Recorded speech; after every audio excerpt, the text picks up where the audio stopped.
담양 금성산성은 보이는 것처럼 난공불락의 요새다.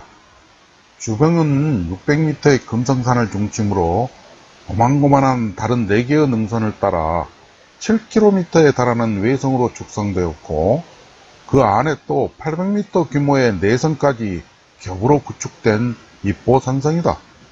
분지처럼 움푹 꺼져 들어앉은 지대를 중심으로 조성한 내성에는 사철 마르지 않는 샘이 7군데나 있어 식량만 확보된다면 수천 명이 장기간 생활하는데 아무런 문제가 없었다. 실제로 몽골군이 쳐들어왔을 때 이곳 주민들은 금성산성에 들어가 오랫동안 항전을 이어갈 수 있었다. 산기슭에서 100m 정도 오르니 평일이라 한적해진 주차장에 차를 두고 드디어 산행을 시작했다. 잘 다듬어진 맹종죽 숲을 오른쪽으로 끼고 100m 정도를 더 오르니 꽤 넓은 평지가 나왔다. 얼핏 우거진 숲 사이로 난 오솔길의 오르막이 웬걸 장난이 아니다. 땀깨나 흘리지 않으면 안 되는 길. 정말이었다. 그리 높은 산이 아님에도 좁고 가파른 산길만 끊임없이 이어진다. 50m 정도 힘들어 오르면 이젠 어김없이 나무 뿌리와 바위가 제멋대로 엉겨붙은 암벽이 나타났다. 드디어 산성의 바깥 성문인 보국문에 다다르니 왜 이 성을 입보산성이라 부르는지 이해가 갔다. 돌출된 암벽 위 그대로 촘촘히 바위를 얹어 축성한 성문이 나오고, 그 위는 물루를 지어 양쪽 연결로를 가파른 성벽으로 둘러싸니 천혜의 요새 그대로다. 최초의 축성 시기가 삼국시대였을 거라는 막연한 기록처럼 수천 년에 걸쳐 되풀이되어 온 싸움터의 현장에 막상 다다르고 보니 당시에 치열했던 공방의 함성들이 한순간 쏴하니 귓가에 맴돌다 사라지는 환청을 느껴본다. 엄숙한 마음으로나마 척나무인 보국문을 그렇게 통과했음에도 어쩐지 그대로 지나치기엔 아쉬움이 크다. 다시 뒤를 돌아본다. 정상에서 바라보는 확 트인 풍경은 역광을 받아 어두운 물루와 함께 멀리 비치는 금성면의 너른 평야를 실루엣처럼 배경으로 비추고 있다. 내성으로 향하는 통로의 중간쯤에서 다시 드론을 띄우니 양쪽의 가파른 성벽과 울창한 잡목 사이로 어둡게 비치는 계곡들의 아찔한 풍광들을 빠짐없이 비추며 여기가 얼마나 안성맞춤인 천혜의 입보산성인지를 다시 한번 일깨워준다. 녹음 짙던 한여름이었더라면 그 푸르름에 눈이 씌어버렸을 것이다. 오랜만에 고된 산행에 지친 등산객들의 젖은 땀을 한 줄금 불어오는 바람소리와 함께 시원하게 날려버릴 수 있었을 것이다. 목마르고 허기졌던 서로를 다독이느라 땀에 젖은 배낭을 풀어제치고 무성히 우거진 느티나무 그늘 밑에들 모여들었을 것이다. 안에서 다시 내다보는 바깥 풍경에 잠시 취해있는 사이 드론은 물루의 팔짝 지붕과 움푹 팬 통로를 마치 참호마냥으로 비추고 있다. 지상의 풍물에 익숙한 우리에게 선사하는 드론 촬영의 선물이 된 셈이다.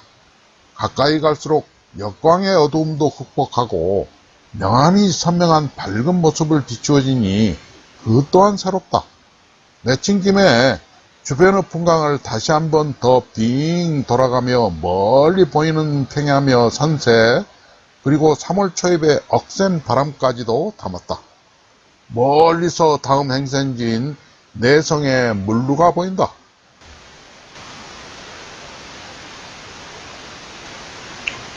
드디어 산성의 속살을 더듬어 볼 순서가 되었다. 내성인 충영문이다. 성벽은 산성 주변의 자연 안반에서 떼어낸 수성암 계통의 석재를 판자 모양으로 거칠게 다듬어 경사가 가파른 사면부와 능선 정상부는 외벽만 성돌로 쌓는 편축직으로 올렸다. 성문 부근은 내벽, 외벽을 모두 성돌로 쌓는 협축직으로 올려 지형 조건에 따라 자연스러운 축성법을 적용했다. 암벽이 있을 경우에는 성돌과 자연스럽게 접합되도록 처리했고, 그 윗부분에는 성돌을 깔지 않았다. 성벽이 지나가는 구간에 높낮이 편차가 큰 점을 고려해서 경사면에 따라 잔돌로 고정시켜가며 수평 쌓기를 하였다. 일반적으로 성벽 밑부분에서 상단까지는 높이가 일정하지만 금성산성은 성벽 상단을 계단식으로 마무리하여 높이가 일정하지 않은 점이 특징이다. 고려시대 이후의 성벽은 지대석을 놓고 아랫돌에 큰 돌, 아래쪽에는 큰 돌, 위로 올라갈수록 작은 석재로 쌓는 것이 일반적인 현상이지만 금성산성은 지대석 위에 일정한 크기의 성돌만으로 쌓았다. 험준한 지형에 맞춰 성벽이 무너지는 것을 막고 안정적인 구조를 유지할 수 있도록 적절한 축석법을 적용하였기 때문이다. 금성산성 축성의 특이함 덕분에 다양한 자료를 뒤적이다 보니 이런 정도의 안목만으로도 꽤 유식해진 기분이다.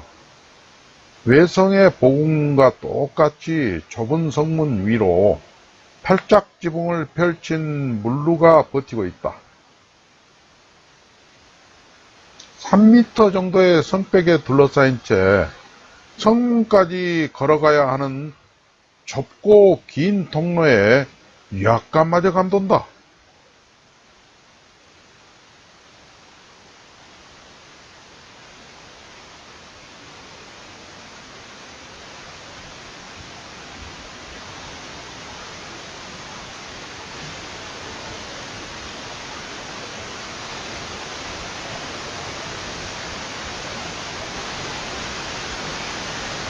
한참을 망설이며 더듬거리다 드디어 성문으로 향했다. 혹여 몸에 닿을까 반쯤 열린 성문 사이를 통과하는데도 저절로 조바심이 인다. 동학 농민군과의 전투에 임했던 당시의 외견들도 이런 마음이었을까?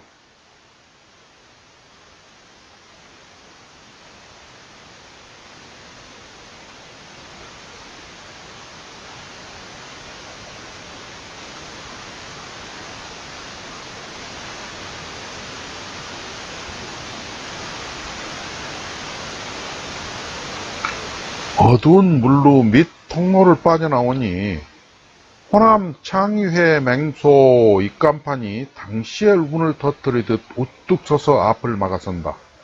광주의 기사맨이 다시 을미의병의 실패를 거울삼아 호남의병 연합부대를 결성해 담양까지 왔다가 방어하기 좋은 이곳에 들어와 전열을 다듬고 투쟁했으나 결국 실패하고 일본군에게 잡혀 광주 서천교 백사장에서 총살당했다.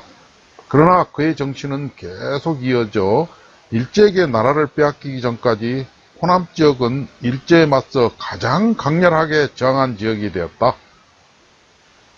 성문 내 광장이었던 듯 꽤 넓은 평지 사이로 본격적인 내성 내부로 들어가는 오솔길이 보인다.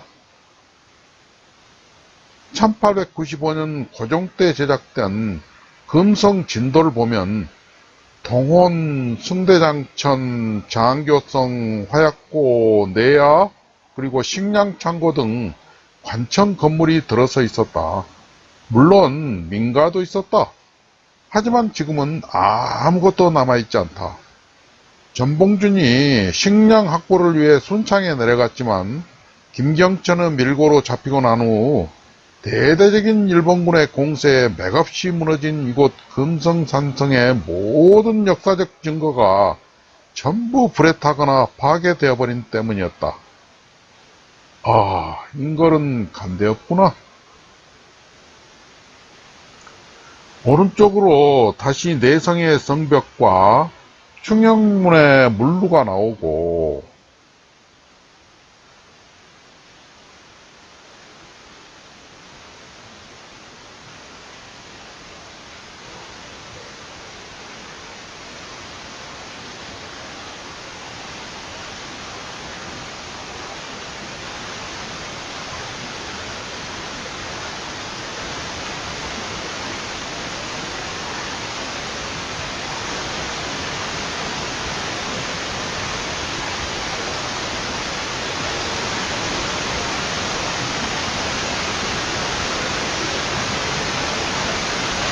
고도를 높이면 멀리 추월산과 담양호 그리고 금성면의 너른 평야가 아스라이 펼쳐진다.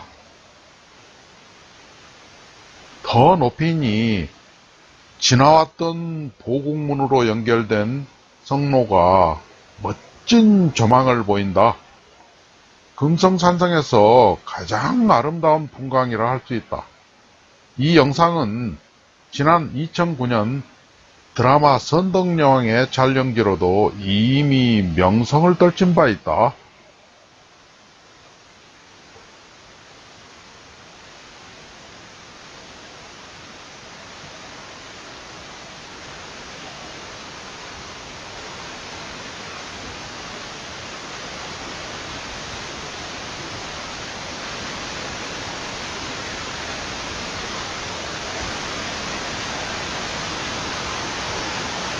민족의 오랜 역사만큼 금성산성은 시대적 굴곡이 있을 때마다 영역을 함께했다. 그리고 동학 농민혁명을 끝으로 파괴되고 소실되는 불운을 겪었다. 부패한 집권 청타도 민시정권 축출을 목적으로 시작된 동학 농민혁명은 항일 의병전쟁, 독립운동의 성격으로 변모하였다. 조선 정부가 일본군을 불러들인 결과였다. 각지에서 많은 접주들이 한가하여 봉기하였으나 그 규모는 소수였다. 전봉준 부대만이 대규모로서 호남에 5,000명을 이끌고 일본군 수만 명을 상대로 항전을 벌였다. 우금치 전투에서 엄청난 전력의 손실을 입고 대패한 전봉준은 이곳 금성산성으로 우선 대피했다. 식량만 조달하면 재기할 수 있겠다는 판단이 들었다. 가까운 순창의 애수와 김경천과 만났다. 그러나 보상금에 눈이 어두웠던 김경천의 밀고를 받고 출동한 태교 일당들에게 붙잡혀 압송되었다. 비슷한 시기에 김계란조차 다른 이의 밀고로 태인에서 붙잡혔다. 지도자들을 잃은 동학 농민혁명은 구심점도 탈초구도 없이 지리멸렬해졌다. 금성산성에 남아있던 농민군들은 체포되거나 도주했고 성벽은 무참히 파괴됐으며 온갖 건물과 원고지가 완전히 소실되는 참극을 당했다. 지금의 성벽과 성문, 물루 등도 1995년부터 2000년 초까지 꾸준한 고증 과정을 거쳐 엄청난 예산을 투입해 복원한 결과이다. 해방 후 오랜 세월이 흘렀지만 잊히지 않고 그나마 복원을 하게 된 것도 민주화 과정을 거쳐 탄생한 정권 덕분이 아닌가 하는 의구심이 있지만 여기서는 더 이상의 언급이 불편하다. 대신했던 김경천은 군수는커녕 아전자리도 얻지 못하고 백성으로부터 전봉준을 밀고 한 역적이라고 손가락질을 받았다. 그는 결국 떠돌아다니며 얻어먹다가 어느 노상에서 굶어 죽었다고 전해진다. 역사는 비련이다. 2023년 3월 5일